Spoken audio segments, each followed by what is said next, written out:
Hello everyone and welcome to this tutorial. Today I will show you how to create a playlist on YouTube. First, make sure you are signed in to your YouTube account. Once you are signed in, go to the YouTube homepage. Next, find a video that you want to add to your new playlist. You can either search for the video using the search bar at the top of the screen or go to a video from your subscriptions or recommendations. Once you find the video, hover your mouse over the thumbnail or click to open the video. Look below the video for a row of buttons. Click on the Save button. A small window will appear showing your existing playlists.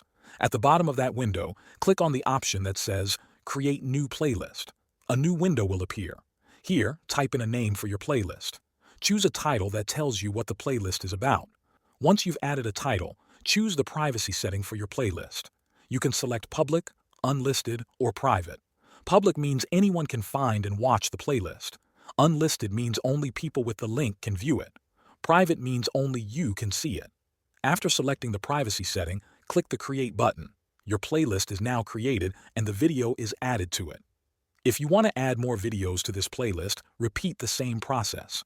To find your playlist later, go to the YouTube homepage and look at the menu on the left side of the screen. Click on the Playlist section. Scroll down, and you will see your playlist listed there. That's all you need to do to create a playlist on YouTube. It's an easy way to stay organized and enjoy your favorite content in one place. Thank you for watching, and I'll see you in the next tutorial.